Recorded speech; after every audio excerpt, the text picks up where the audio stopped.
October 21st, 2016. Just after 7 in the morning, on the east coast of the United States, the internet begins to disappear. Twitter goes down, Spotify, Netflix, Reddit, PayPal, the New York Times. For tens of millions of people, the internet's front doors simply stop existing. And here's the strange part. The websites are fine.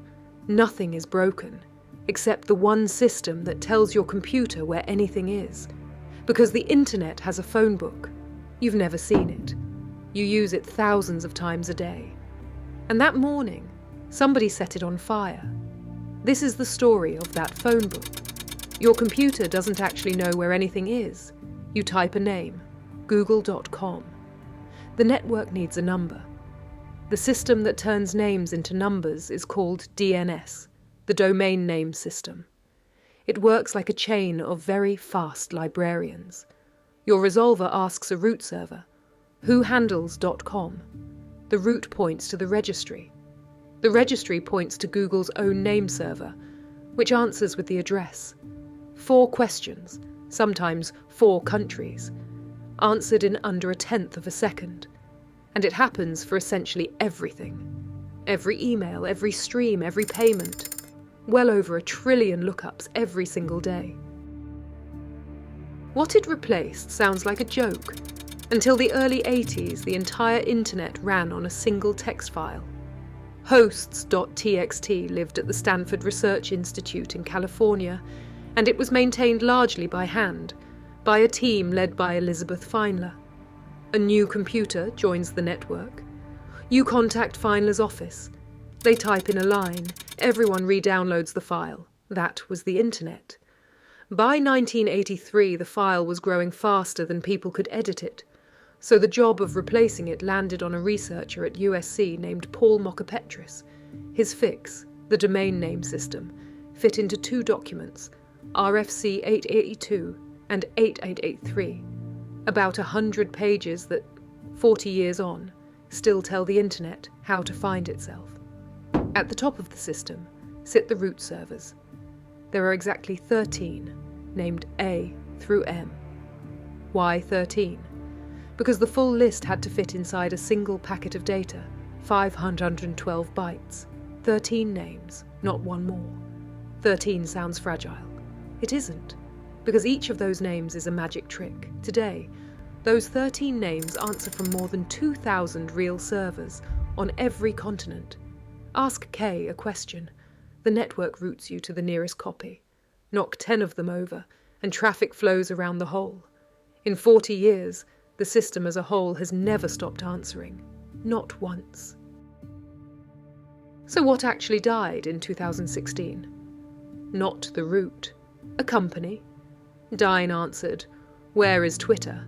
for a huge slice of the web. Take Dine out, and no one is left to answer. And who took it out? Not a rival government. 3 college students barely in their 20s. Their weapon was Mirai, a program that quietly hijacked over 100,000 cameras, routers and DVRs, built, originally, to knock rival Minecraft servers offline. The monster escaped. Someone aimed it at the phone book, and half of America's internet went dark for a morning. All 3 pleaded guilty the following year. That's the honest paradox of DNS. The protocol is nearly unkillable. The companies running pieces of it are not, so the deepest layer of the system is guarded like a crown jewel. 4 times a year, in a vault in Los Angeles, or its twin in Culpeper, Virginia, engineers file into a room. Smart cards, safes, doors that need people on the other side of the country to unlock. Every second live-streamed, all to sign the one cryptographic key that makes the whole phone book provably honest. The press calls them the keyholders of the internet. The whole thing takes hours. It is, by design, the most boring heist movie ever filmed. And this October, for only the 2nd time in its history, the keyholders will switch the master key itself. The world's phone book is getting a new lock. Almost nobody will notice. And the phone book only gets heavier. Nearly 400 million registered names. And every light bulb, every doorbell, every car that joins the network is one more. Nobody promises there won't be another Dine. Botnets get cheaper every year. But the big websites learned. They spread their names across several providers now. One burning phone book can't take them all down again. The system underneath has now run for 40 years, through everything the world has thrown at it, on a design sketched when the whole internet was a few hundred machines. The cloud sounds weightless. It isn't. It's a directory, a phone book, written in 1983, asked trillions of times a day where everything is, and every time, every single time, it answers. If you want to see more of the machines hiding under your everyday life, subscribe. They never sleep.